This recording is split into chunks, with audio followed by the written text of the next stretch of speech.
Bienvenidos una noche más a la penumbra de nuestro estudio en el séptimo misterio, el rincón donde exploramos los límites más extremos, y a veces insoportables, de la conducta humana.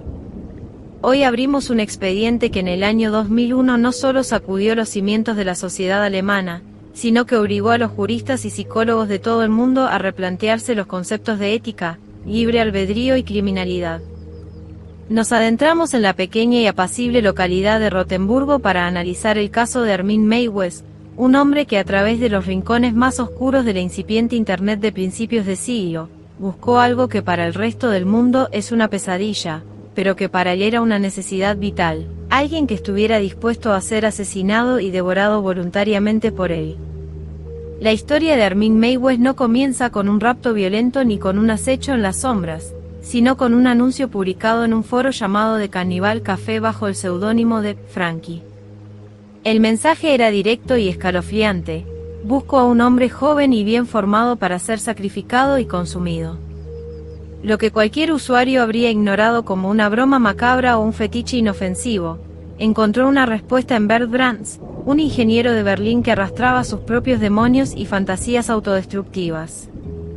A través de correos electrónicos y chats, ambos hombres planificaron durante meses lo que sería su primer y último encuentro, estableciendo una relación donde el victimario y la víctima estaban de acuerdo en el destino final, borrando la línea entre el crimen y el pacto suicida. El escenario del horror fue la mansión, una antigua y laberíntica casa de campo en la que Meiwes vivía solo tras la muerte de su madre. El 9 de marzo de 2001, Bert Brands llegó a la estación de tren de Rotemburgo, donde fue recogido por Meiwes. Lo que ocurrió en las horas siguientes fue documentado íntegramente por Armin en una cinta de vídeo que se convertiría en la prueba más perturbadora de la historia judicial alemana. En el séptimo misterio, analizamos este registro no solo como evidencia, sino como la crónica de un descenso a la locura compartida, donde Meiwes procedió a realizar un acto de canibalismo que comenzó mientras Brands aún estaba consciente y participando activamente, en una escena que desafía cualquier descripción racional. La frialdad con la que Armin Meiwes llevó a cabo el acto es quizás el elemento más inquietante de este expediente. Tras la muerte de Brands, Meiwes desmembró el cuerpo con una precisión casi quirúrgica, almacenando diferentes partes en el congelador y consumiendo porciones de la víctima durante los meses siguientes, acompañadas de guarniciones y vino, como si se tratara de un banquete ordinario. Para Meiwes, este acto no era una manifestación de odio o violencia, sino un intento de integrar a Brands en su propio ser, una forma de compañía eterna que pondría fin a la soledad abrumadora que lo había perseguido desde su infancia. El canibalismo, en su mente distorsionada, era el acto máximo de amor y posesión. El caso salió a la luz no por un rastro de sangre o una denuncia de desaparición, sino por la propia vanidad o necesidad de Meiwes de repetir la experiencia. Un estudiante en Innsbruck, Austria, encontró un nuevo anuncio de Frankie en internet y, horrorizado por el tono explícito del mensaje, dio aviso a las autoridades. Cuando la policía allanó la mansión de Rotemburgo en diciembre de 2002, no esperaban encontrar lo que Meiwes confesó de inmediato con una calma aterradora: los restos de Brands en el congelador y la cinta de vídeo que mostraba el proceso completo. La detención de Meiwes abrió un debate legal sin precedentes. ¿Se puede condenar por asesinato a alguien que mató a una persona que pidió morir y ser devorada? En el primer juicio, Meiwes fue condenado a solo 8 años y medio de prisión por homicidio por petición, una figura legal alemana similar al suicidio asistido. Esta sentencia provocó una indignación masiva en la opinión pública, ya que el sistema legal no estaba preparado para un caso donde el canibalismo era el motivo central. En el séptimo misterio, destacamos cómo la Fiscalía luchó por años para anular ese fallo, argumentando que el placer sexual que Meiwes obtuvo del acto lo convertía automáticamente en un asesinato por motivos bajos. Finalmente, en un segundo juicio en 2006, fue condenado a cadena perpetua, estableciendo un precedente sobre los límites del consentimiento en actos de extrema violencia. El perfil psicológico de Armin Meiwes revela a un hombre atrapado en una fijación infantil y una soledad patológica.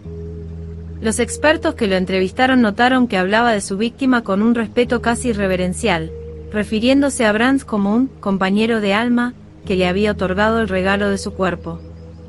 Mae West no presentaba el perfil típico de un psicópata impulsivo o de un sádico que disfruta con el sufrimiento ajeno. Su placer derivaba de la idea de la unión absoluta a través de la ingesta. Esta distinción hace que el caso de Rotemburgo sea una anomalía en la criminología, situándolo en un terreno gris donde la parafilia extrema se encuentra con la psicosis funcional. La existencia de la cinta de vídeo, de más de 4 horas de duración, es un tema recurrente de horror y fascinación prohibida en este caso. Aunque nunca ha sido filtrada al público general, los pocos jueces y peritos que la han visto describen una experiencia traumática que los obligó a tomar terapia psicológica. La cinta muestra a 2 hombres conversando con tranquilidad sobre lo que está a punto de suceder, una normalidad que hace que el posterior acto de desmembramiento sea aún más insoportable. En nuestro estudio, consideramos que ese vídeo es la prueba definitiva de que Internet había creado un espacio donde las fantasías más peligrosas podían encontrar un eco y una ejecución en el mundo físico. Otro aspecto fascinante y oscuro de este expediente es la reacción de la cultura popular. El caso inspiró canciones de bandas como Rammstein, Mayday, y películas que intentaron capturar la atmósfera de la mansión de Rotemburgo. Sin embargo, Mae West no se sintió ofendido por esta tensión, por el contrario, desde la cárcel se convirtió en una especie de figura mediática, concediendo entrevistas y convirtiéndose al vegetarianismo, alegando que ahora entendía el valor de la vida. Esta transformación pública añade una capa de surrealismo al caso. El caníbal más famoso de Europa dando consejos sobre ética animal desde su celda, mientras los restos de su víctima ya descansaban en una tumba anónima. La mansión de Rotemburgo, tras la detención de Mae West, se convirtió en un lugar de peregrinación para curiosos y amantes de lo macabro, hasta que finalmente fue demolida o sellada para evitar el turismo morboso. No obstante, el estigma sobre el pueblo persiste, y el nombre de Rotemburgo siempre estará ligado a la pregunta de qué ocurre cuando 2 patologías complementarias se encuentran en el vasto vacío de la red. En el séptimo misterio, reflexionamos sobre cómo el anonimato de Internet permitió que Mae West y Brands se encontraran, sugiriendo que existen comunidades subterráneas donde el tabú del canibalismo sigue siendo una realidad latente que espera el momento adecuado para manifestarse. El debate sobre el consentimiento sigue siendo el núcleo filosófico de este caso. Si un adulto competente decide que quiere ser consumido, tiene el Estado el derecho de intervenir en esa libertad individual extrema. La justicia alemana decidió que sí, argumentando que el derecho a la vida es inalienable y que nadie puede otorgar permiso a otro para que lo trate como un objeto o como alimento. Esta decisión cerró la puerta a futuros pactos de canibalismo, pero dejó abierta la herida sobre cuánto control tenemos realmente sobre nuestros cuerpos y nuestros deseos más oscuros, incluso cuando estos implican nuestra propia destrucción. Armin Mae West continúa cumpliendo su condena, a pesar de haber solicitado la libertad condicional en varias ocasiones, se le ha denegado sistemáticamente debido a la peligrosidad que los peritos siguen viendo en su estructura mental.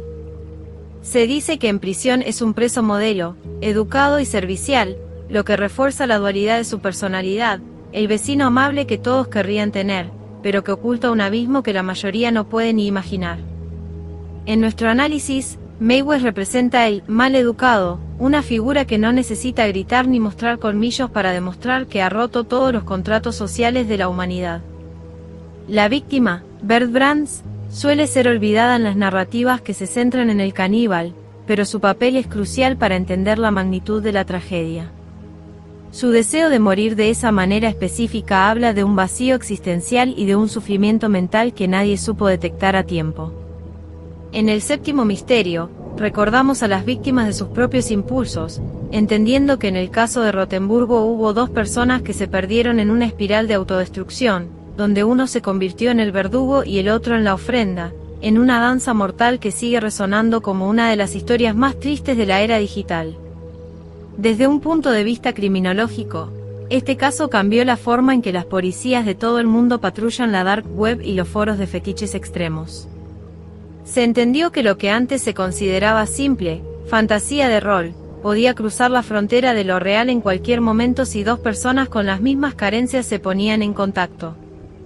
El caso Mayweather fue la llamada de atención definitiva sobre los peligros de la radicalización de los deseos en nichos digitales sin supervisión, un recordatorio de que la pantalla puede ser el puente hacia la mansión de un carnicero que espera con una sonrisa y una invitación a cenar.